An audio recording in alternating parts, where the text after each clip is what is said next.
Cuidados paliativos a través de la historia. Introducción. ¿Conoces los cuidados paliativos? Los cuidados paliativos ayudan a aliviar el dolor y el estrés que sufren los pacientes con enfermedades graves. Brindan apoyo a sus familias y orientación a sus cuidadores. ¿Cuáles son las enfermedades que pueden necesitar estos cuidados?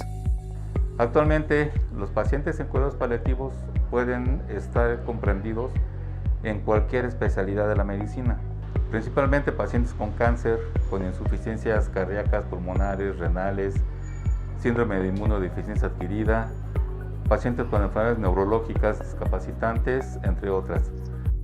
Los cuidados paliativos o cuidados tipos PIS, como se denominaban en muchos países anglosajones en sus orígenes, son un tipo especial de cuidados diseñados para proporcionar bienestar, confort y soporte a los pacientes y sus familias en las fases finales de una enfermedad terminal. Los cuidados paliativos procuran conseguir que los pacientes dispongan de los días que les restan conscientes y libres de dolor, con los síntomas bajo control, de tal modo que en los últimos días puedan morir con dignidad, en su casa o en un lugar lo más parecido posible, rodeados de la gente que les quiere. Los cuidados paliativos ni aceleran ni detienen el proceso de morir, no prolongan la vida y tampoco aceleran la muerte. Solamente intentan estar presentes y aportar los conocimientos especializados de cuidados médicos y psicológicos, además de proporcionar soporte emocional y espiritual durante la fase terminal en un entorno que incluye el hogar, la familia y los amigos. Algunos precedentes históricos. El origen etimológico de la palabra paliativo proviene del latín pallium, que significa manto o cubierta, haciendo alusión al acto de curar síntomas o sufrimiento. Alrededor del siglo IV aparece la primera de muchas instituciones cristianas bajo ambos nombres, Hospitium o Cenodotium.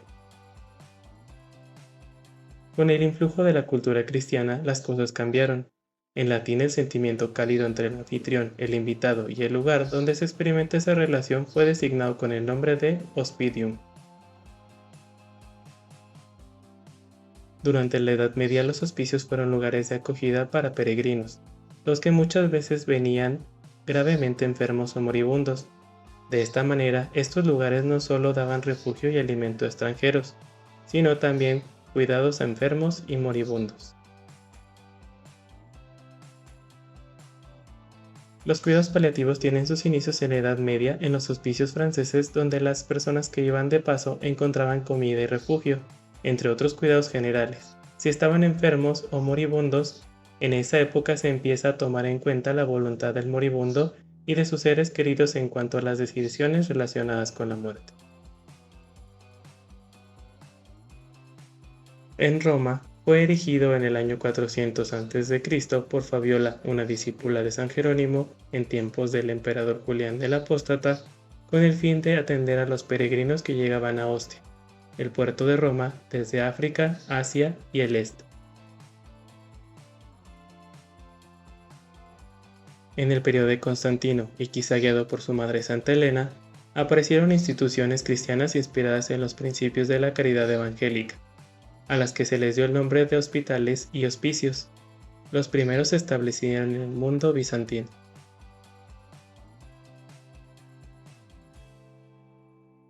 En 1842, Mangener Garnier fundó los hospicios o calvarios.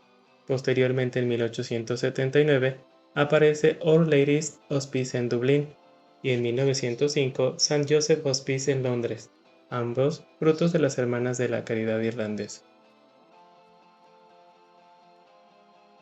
En el siglo XIX, lo principal era sobrellevar los síntomas y molestias que pudieran generar la enfermedad. Un siglo después se buscaban las causas, así como curar al enfermo, haciendo que la vida se prolongue, pero dejando a un lado la calidad de ésta. A finales del siglo XIX, apareció el desarrollo de la ciencia médica y de los nuevos descubrimientos terapéuticos para curar enfermedades que eran letales.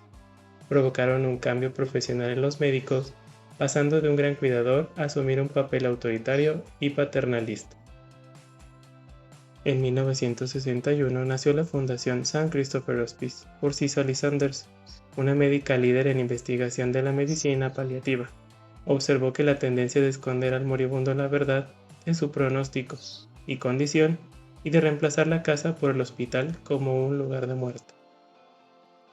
La Fundación St. Christopher Hospice puso en marcha el movimiento Hospice que daría lugar a lo que se conoce hoy como cuidados paliativos, que proporciona atención total, activa y continua de los pacientes y sus familias por un equipo multidisciplinario, no con la finalidad de alargar su supervivencia del paciente terminal, sino mejorando su calidad de vida. La Asociación de Medicina Paliativa de Gran Bretaña e Irlanda se formó en 1985 y 2 años más tarde el Reino Unido se convirtió en el primer país en reconocer a la medicina paliativa como una especialidad médica. La influencia de Cicely Saunders se extendió progresivamente a otros países y su llama fue tomada y llevada a la práctica por un ejército de entusiastas de segunda y tercera generación. Inevitable pero asertivamente, lo que se ha desarrollado ha sido distinto del modelo británico. Cicely Saunders representa la esencia de lo que son los cuidados paliativos. Ella fue realmente la persona iniciadora del movimiento de cuidados paliativos. Realmente ella fue la pionera de cuidados paliativos en el mundo, la primera persona que entendió esa idea de que al final de la vida es fundamental tratar a la persona como un todo, ¿no? Entendió que cuando una persona sufre en su totalidad y por eso acuñó la expresión dolor total. Las clínicas de dolor y cuidados paliativos en México fueron fundadas en la Ciudad de México por el Dr. Vicente García Olivera en 1972, iniciando la Clínica del Dolor en el Instituto Nacional de la Nutrición en la Ciudad de México, bajo la responsabilidad del Dr. Ramón de Lidl Fuentes. Como conclusión, los cuidados paliativos mejoran la calidad de vida de los pacientes y de sus familias. Forman parte de un tratamiento integral para el cuidado de las molestias, los síntomas y el estrés de toda enfermedad grave. Además, son imprescindibles en los pacientes de estado terminal.